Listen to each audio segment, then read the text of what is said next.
Now that I'm excited and ready to go, I figured I have to learn how to run. I have to figure out how to properly train to run a marathon. So I figured who better than Coach Toby, Team Lifeline's resident coach for running. And I had the opportunity to meet Coach Toby and get his insights as to how to properly train to run the marathon.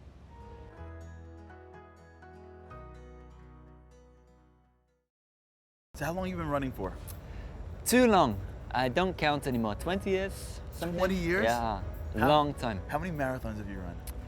Again, I don't count. You know, the good thing about marathons is after you've done your first important one, which you're going to do, then all the rest are meaningless. Really? So just concentrate on the one in front of you, not the ones behind you. So if a guy just starts, he's never ran a marathon in his entire life. I think the most I've ran is up and down a basketball court. Or on a treadmill. But actually covering distance, never. What is the first thing that I need to do to prepare myself physically to run a marathon? Be happy. Everyone can run the marathon. I mean, you know, thereabouts. If you actually put in the time, you will be able to do the marathon, and that's a good thing about it. Marathon is a lot mental, hugely mental, because the body is just this framework of bones, and then you have these muscles tying them up, holding them together like that. The mind is everything. If the mind is not powerful, the mind won't push the body to go forward.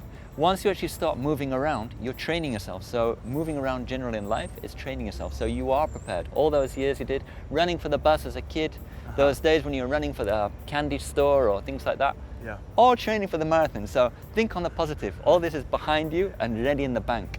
So it sounds great that anyone that wants to run can run. But how do I actually do it? First of all, you just have to think about breaking the marathon down into smaller pieces. And your training for the marathon is just starting and doing something, a little bit, little by little. Like if you can't run a full mile, don't worry, just walk for a little bit and then jog at the end of the mile. For instance, like here we are in Central Park and we have a beautiful reservoir you can run around, and it's 1.5 miles. So what I'd tell somebody for starting off is go to the start, and then don't say, okay, I'm going to run the whole 1.5. Just say, I'm going to walk this 1.5. And along the way, if I'm feeling good, nobody's watching me, maybe I'm going to do a little bit of jogging. And then I'm going to assess myself, because every single person is different. Like with a thumbprint, everyone's got a different thumbprint. It's the same for you. Your experiences in life, your experience in running, your experiences in physical energy are completely different from somebody else. Do you recommend someone running on a daily basis? Do you run 2-3 times a week? How often should someone run to train for the marathon? Typically, I would say, and again, you know, there's an exception for every rule, but I would say at least 3 times in the week. 3 times in the week is a good minimum number. You can run as much as 7 times in the week if you want. It depends, you know, different bodies for different types, how it fits in with your schedule.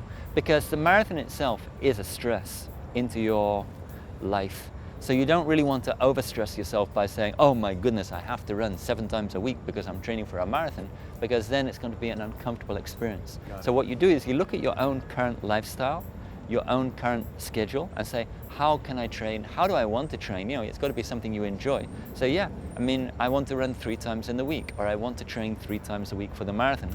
And then you go to the Team Lifeline website and you look at the huge array of schedules we have. And I mean, for you, go to the beginner, then we have intermediate, then we have experienced. And then we have the coach who can also ask as well if you're confused. What is proper running form? Like when you're running, is it just do whatever you want? Or is there like some way that somebody should run to get the proper benefit of the body and breathe well and, you know, use the muscles in an efficient way? What I want you to do is when you run relaxed, and imagine there's a cord going from your head up into the sky. So it pulls you up, and run relaxed. If you're tight in your shoulders, you squint to you like this, you can't breathe, you can't relax. You want to run as relaxed as possible.